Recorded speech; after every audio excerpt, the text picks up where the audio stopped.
18 मई 1974 राजस्थान के पोखरन रेगिस्तान में दोपहर 3:45 पर धरती अचानक कांप उठी। एक जबरदस्त धमाका हुआ, इतना तेज कि आसपास की पूरी जमीन हिल गई। लेकिन ये कोई साधारण धमाका नहीं था, ये था भारत का पहला परमाणु परीक्षण, स्माइलिंग बुद्धा। इस एक धमाके ने पूरी दुनिया को चौंका दिया।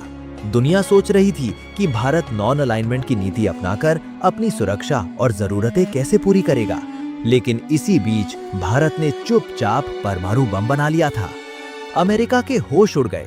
यूके, फ्रांस और कनाडा जैसे देश हैरान रह गए।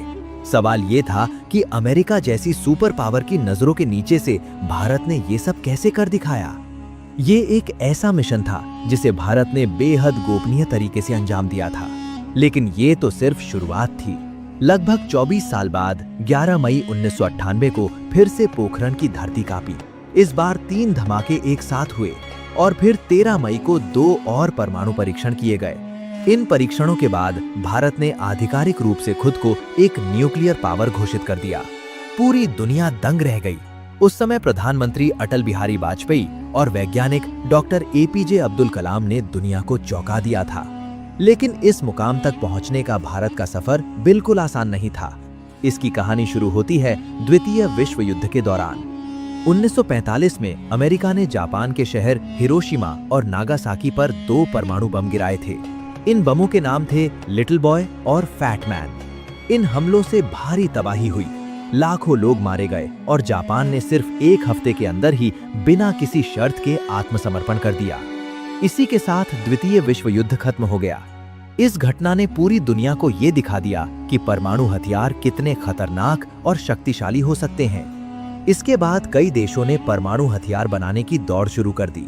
अमेरिका के बाद 1949 में सोवियत संघ ने परमाणु परीक्षण किया। फिर 1952 में यूनाइटेड किंगडम, 1960 में फ्रांस और 1964 में चीन भी परमाणु शक्ति बन गए। उसी समय भारत में एक महान वैज्ञानिक डॉक्टर होमी जहांगीर भाभा भी न्यूक्लियर रिसर्च पर काम कर रहे थे।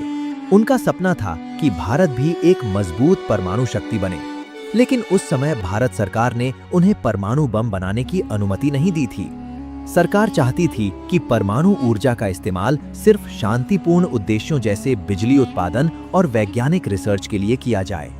लेकिन इसी दौरान एक ऐसी घटना हुई जिसने पूरे भारत को झकझोर कर रख दिया। साल 1962 में चीन ने अचानक भारत पर हमला कर दिया। इस युद्ध में भारत को भारी नुकसान उठाना पड़ा। चीन ने अक्साई चिन के लगभग 38,000 वर्ग किलोमीटर इलाके पर कब्जा कर लिया। हजारों भारतीय सैनिक शहीद हो गए। ये भारत के लिए एक बड़ा झटका था। भारत अभी इस हार से उबर भी नहीं पाया था कि 1965 में पाकिस्तान ने भारत पर हमला कर दिया। इसके बाद 1971 में एक और युद्ध हुआ जो इतिहास में भारत की सबसे बड़ी सैन्य जीतों में से एक माना जाता है। लेकिन इस युद्ध के दौरान हालात बेहद तनावपूर्ण हो गए। 1971 के युद्ध में अमेरिका और ब्रिटेन ने अपनी नौसेनाएं भारत के आसपास भेज दी थी। ब्रिटिश नेवी अरब सागर की तरफ बढ़ रही थी और अमेरिकी नेवी का 7वां बेड़ा बंगाल की खाड़ी की तरफ बढ़ रहा था। ये भारत के लिए बहुत खतरनाक स्थिति थी। ऐसे समय में भारत ने तुरंत सोवियत संघ यानी यूएसएसआर से मदद मांगी। सोवियत संघ ने बिना देर किए अपनी नेवल फोर्स भारत की मदद के लिए भेज दी। सोवियत जहाजों के पहुंचने के बाद अमेरिका और ब्रिटेन को पीछे हटना पड़ा। इस घटना ने भारत के नेताओं को एक बहुत बड़ा सबक दिया। उन्हें समझ आ गया कि अगर भारत को भविष्य में चीन और पाकिस्तान जैसे देशों का सामना करना है तो उसके पास भी परमाणु हथियार होना जरूरी है। भारत के परमाणु कार्यक्रम की नींव रखने में 3 महान लोगों का बहुत बड़ा योगदान था। JRD टाटा, डॉक्टर होमी जहांगीर भाभा और लाल बहादुर शास्त्री। JRD टाटा ने न्यूक्लियर रिसर्च के लिए आर्थिक मदद दी थी। वहीं डॉक्टर भाभा ने वैज्ञानिक स्तर पर इस प्रोग्राम को आगे बढ़ाया। जब अमेरिका ने हिरोशिमा और नागासाकी पर बम गिराए थे, तभी से डॉक्टर भाभा भारत के नेताओं को समझा रहे थे कि भारत को भी न्यूक्लियर टेक्नोलॉजी में आगे बढ़ना चाहिए। उस समय प्रधानमंत्री जवाहरलाल नेहरू भी इस प्रोग्राम में काफी रुचि रखते थे। उन्होंने भारत में न्यूक्लियर रिसर्च को बढ़ावा देने की अनुमति दी। लेकिन नेहरू चाहते थे कि इस तकनीक का इस्तेमाल सिर्फ शांतिपूर्ण उद्देश्यों के लिए किया जाए। इसी सोच के साथ 1954 में एटॉमिक एनर्जी एस्टैब्लिशमेंट ट्रॉम्बे की स्थापना की गई। यहाँ भारत में मल्टीडिसिप्लिनरी न्यूक्लियर रिसर्च शुरू हुई। फिर 1964 में चीन ने सफलतापूर्वक अपना परमाणु परीक्षण कर लिया। ये भारत के लिए एक बड़ा खतरा था। इसके बाद 1965 में प्रधानमंत्री लाल बहादुर शास्त्री ने भारत के न्यूक्लियर एक्सप्लोसिव प्रोग्राम को हरी झंडी दे दी। लेकिन तभी जनवरी 1966 में एक ऐसी घटना हुई जिसने पूरे देश को झकझोर दिया। एक विमान दुर्घटना में डॉक्टर होमी जहांगीर भाभा की मौत हो गई। भारत के परमाणु कार्यक्रम के सबसे बड़े वैज्ञानिक अब इस दुनिया में नहीं थे, लेकिन उनके सपने को उनके शिष्यों और भारत के वैज्ञानिकों ने आगे बढ़ाया और आखिरकार कई सालों की मेहनत, गोपनीयता और वैज्ञानिक प्रयासों के बाद 1974 में पोखरण की धरती पर वो ऐतिहासिक धमाका हुआ जिसने भारत को परमाणु शक्ति बनने की राह पर आगे बढ़ा दिया। डॉक्टर होमी जहांगीर भाभा की मौत भारत के लिए एक बहुत बड़ा झटका थी। जनवरी 1966 में एक विमान दुर्घटना में उनकी मृत्यु हो गई। लेकिन सबसे हैरान करने वाली बात यह थी कि उसी महीने भारत के प्रधानमंत्री लाल बहादुर शास्त्री की भी रहस्यमय परिस्थितियों में मौत हो गई। एक ही महीने में भारत के दो ऐसे नेता इस दुनिया से चले गए जो देश के न्यूक्लियर प्रोग्राम को आगे बढ़ाने में अहम भूमिका निभा रहे थे। आज तक ये सवाल बना हुआ है कि ये सिर्फ एक संयोग था या इसके पीछे कोई और कहानी छिपी हुई थी। इन दोनों की मौत के बाद भारत के परमाणु कार्यक्रम को बड़ा झटका लगा। ऐसा लगने लगा था कि शायद ये महत्वाकांक्षी प्रोजेक्ट यहीं रुक जाएगा, लेकिन भारत के वैज्ञानिकों ने हार नहीं मानी। दूसरे फिजिसिस्ट और वैज्ञानिकों ने मिलकर इस काम को आगे बढ़ाया। डॉक्टर भाभा के योगदान को सम्मान देने के लिए एटॉमिक एनर्जी एस्टैब्लिशमेंट ट्रॉम्बे का नाम बदलकर भाभा एटॉमिक रिसर्च सेंटर यानी BARC रख दिया गया। यही वो जगह थी जहां भारत के पहले न्यूक्लियर प्रोजेक्ट को आकार दिया गया। हालांकि उस समय भारत की स्थिति बहुत अच्छी नहीं थी। आजादी के बाद देश आर्थिक और तकनीकी दोनों ही मोर्चों पर संघर्ष कर रहा था। भारत के पास ना तो एडवांस टेक्नोलॉजी थी और ना ही इस क्षेत्र में रिसर्च के लिए पर्याप्त बजट। हालात इतने मुश्किल थे कि देश को अमेरिका और सोवियत संघ जैसे देशों से मिलने वाली ह्यूमैनिटेरियन मदद पर भी निर्भर रहना पड़ता था। इसी दौरान दुनिया में परमाणु हथियारों की होड़ तेज हो चुकी थी। अमेरिका और सोवियत संघ पहले ही परमाणु शक्ति बन चुके थे। इसके बाद यूनाइटेड किंगडम, फ्रांस और फिर चीन ने भी सफलतापूर्वक परमाणु परीक्षण कर लिया। अब दुनिया में 5 ऐसे देश थे जिनके पास परमाणु हथियार थे और जो किसी भी देश को भारी तबाही पहुंचाने की क्षमता रखते थे। जब चीन ने अपना पहला परमाणु परीक्षण किया तो भारत के लिए खतरा और बढ़ गया। चीन पहले से ही भारत का प्रतिद्वंदी था और 1962 के युद्ध की यादें अभी भी ताजा थीं। ऐसे में भारत पर भी दबाव बढ़ने लगा कि वो अपनी रक्षा तकनीक को मजबूत बनाए। इसी सुरक्षा खतरे को देखते हुए भारत ने भी परमाणु हथियारों की दिशा में कदम बढ़ाने का फैसला किया।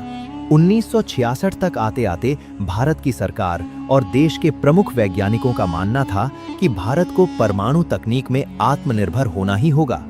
इसी समय अमेरिका, रूस, ब्रिटेन, फ्रांस और चीन ने मिलकर एक समझौता बनाया जिसे नॉन प्रोलिफरेशन ट्रीटी यानी NPT कहा गया। इस समझौते का उद्देश्य था कि दुनिया में परमाणु हथियारों का प्रसार रोका जाए, लेकिन इस समझौते में यह भी कहा गया कि जिन देशों के पास पहले से परमाणु हथियार हैं वही इन्हें रख सकते हैं और बाकी देशों को इन्हें बनाने की अनुमति नहीं होगी। भारत को ये नीति दोहरी लगी। भारत का मानना था कि अगर कुछ देशों को परमाणु हथियार रखने की अनुमति है तो बाकी देशों को क्यों नहीं। इसी कारण भारत ने इस संधि पर हस्ताक्षर करने से इनकार कर दिया। 1966 में लाल बहादुर शास्त्री की मौत के बाद जब इंदिरा गांधी भारत की प्रधानमंत्री बनी तो उन्होंने भी ये फैसला किया कि भारत का परमाणु कार्यक्रम जारी रहेगा। लेकिन ये काम बेहद गोपनीय तरीके से किया जा रहा था क्योंकि पश्चिमी देशों की नजर इस प्रोजेक्ट पर लगी हुई थी। अमेरिका समेत कई विकसित देश नहीं चाहते थे कि भारत भी परमाणु क्लब का हिस्सा बने। इन सभी चुनौतियों के बीच भारत ने अपने परमाणु बम प्रोजेक्ट पर तेजी से काम शुरू किया। इस मिशन के लिए 2 अलग-अलग वैज्ञानिक टीमों का गठन किया गया। पहली टीम का नेतृत्व भाभा एटॉमिक रिसर्च सेंटर के डायरेक्टर राजा रमन्ना कर रहे थे, जबकि दूसरी टीम का नेतृत्व DRDO के डायरेक्टर डॉक्टर D नाग चौधरी को सौंपा गया था। इन दोनों टीमों में कुल मिलाकर लगभग 75 वैज्ञानिक और इंजीनियर शामिल थे। लेकिन इस पूरे गुप्त प्रोजेक्ट की जानकारी सिर्फ 3 लोगों को ही थी। इनमें सबसे पहला नाम था भारत की प्रधानमंत्री इंदिरा गांधी का।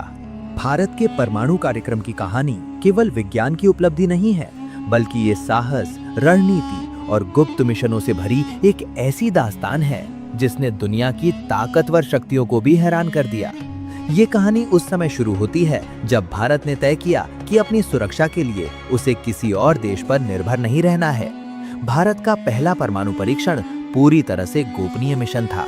इस मिशन की सीक्रेसी इतनी सख्त थी कि उस समय के डिफेंस मिनिस्टर और होम मिनिस्टर तक को इसकी जानकारी नहीं दी गई थी।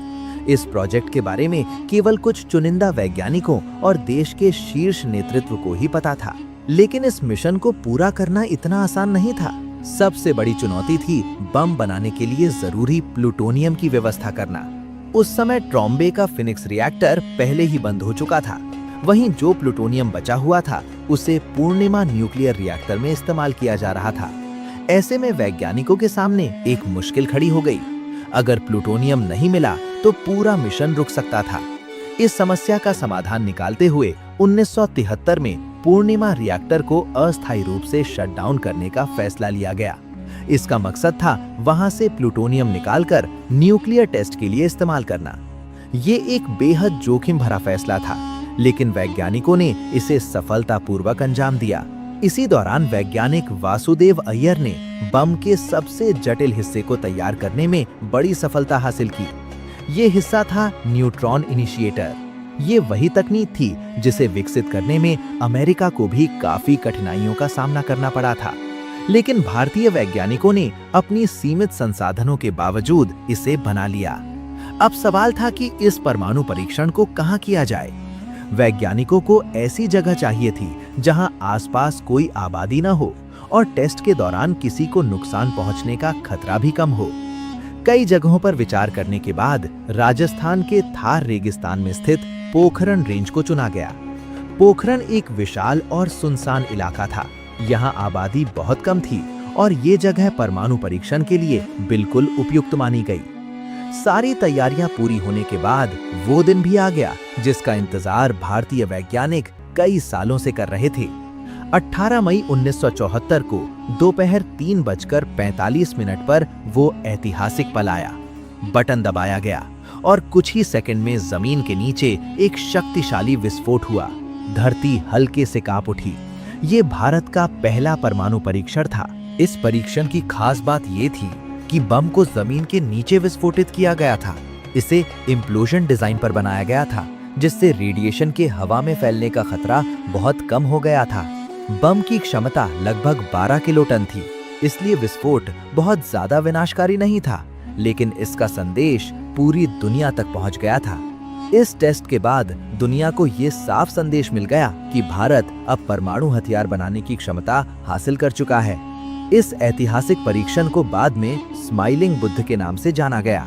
जब दुनिया भर के अखबारों में भारत के न्यूक्लियर टेस्ट की खबर छपी तो अमेरिका समेत कई पश्चिमी देशों में हलचल मच गई। अमेरिका को ये बात बिल्कुल भी पसंद नहीं आई कि भारत ने इतने बड़े मिशन को इतनी गोपनीयता के साथ अंजाम दे दिया। कनाडा भी इस खबर से काफी नाराज हो गया था। दरअसल जिस प्लूटोनियम का इस्तेमाल इस टेस्ट में हुआ था वो कनाडा द्वारा दी गई हेवी वाटर रिएक्टर तकनीक से तैयार किया गया था। कनाडा को लगा कि भारत ने उसकी तकनीक का इस्तेमाल परमाणु हथियार बनाने के लिए किया है। इसके तुरंत बाद कनाडा ने भारत के साथ चल रहे कई परमाणु प्रोजेक्ट से अपना हाथ पीछे खींच लिया। साथ ही भारत को न्यूक्लियर टेक्नोलॉजी और फ्यूल की सप्लाई पर भी प्रतिबंध लगा दिया गया। इसी समय पश्चिमी देशों ने ये आरोप भी लगाया कि भारत ने एनपीटी यानी नॉन प्रोलिफरेशन ट्रीटी का मजाक बना दिया है। हालांकि भारत ने इस संधि पर कभी हस्ताक्षर नहीं किए थे। इसके बाद दुनिया में एक नई संधि लाई गई जिसे सीटीबीटी यानी comprehensive nuclear test ban treaty कहा गया। इसका उद्देश्य था कि दुनिया में कहीं भी परमाणु परीक्षण न हो सके। इसके अलावा न्यूक्लियर सप्लायर ग्रुप यानी एनएसजी का गठन भी किया गया। इस ग्रुप का मकसद था कि परमाणु तकनीक और यूरेनियम की सप्लाई को नियंत्रित किया जा सके।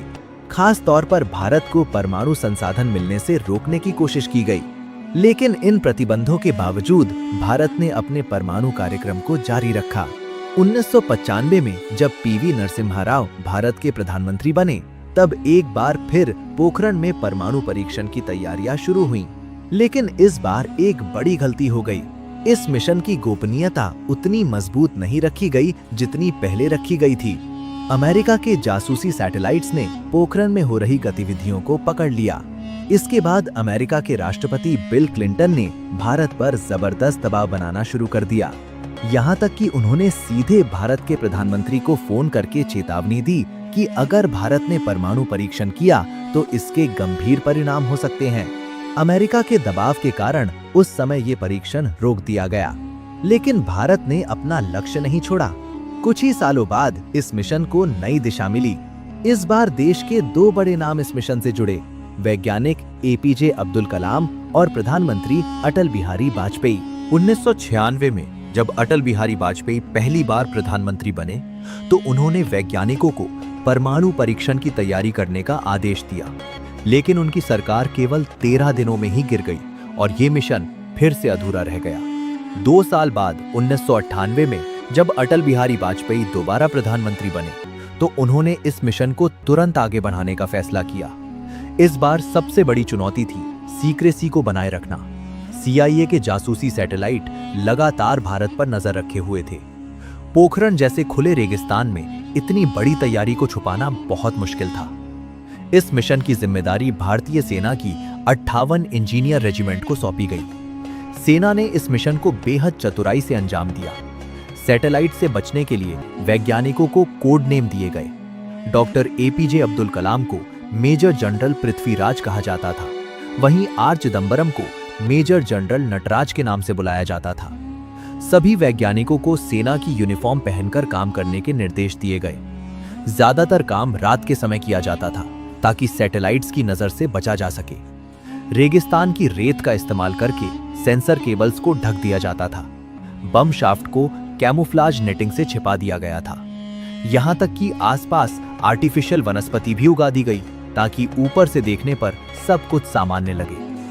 आखिरकार वो दिन भी आ गया जिसका इंतजार कई सालों से किया जा रहा था। 11 मई 1998 को दोपहर 3:45 पर पोखरण में जबरदस्त धमाका हुआ। इस दिन भारत ने एक नहीं बल्कि 3 परमाणु उपकरणों का सफल परीक्षण किया। पूरी दुनिया हैरान रह गई। अमेरिका के जासूसी तंत्र को इसकी भनक तक नहीं लगी थी। इसके 2 दिन बाद यानी 13 मई को भारत ने 2 और परीक्षण करके दुनिया को साफ संदेश दे दिया कि अब वो एक परमाणु शक्ति बन चुका है। इस पूरे मिशन को ऑपरेशन शक्ति नाम दिया गया। देश भर में इस सफलता का जश्न मनाया गया, लेकिन पश्चिमी देशों में इस घटना को लेकर काफी नाराजगी देखने को मिली। अमेरिका ने इसे एशिया की सुरक्षा के लिए खतरा बताया, लेकिन अटल बिहारी वाजपेयी ने बड़ी सूझबूझ से भारत का पक्ष रखा।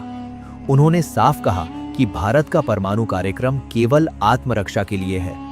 डॉक्टर एपीजे अब्दुल कलाम ने भी प्रेस कॉन्फ्रेंस में कहा कि भारत ने ये हथियार किसी देश पर हमला करने के लिए नहीं, बल्कि अपनी सुरक्षा सुनिश्चित करने के लिए बनाया है।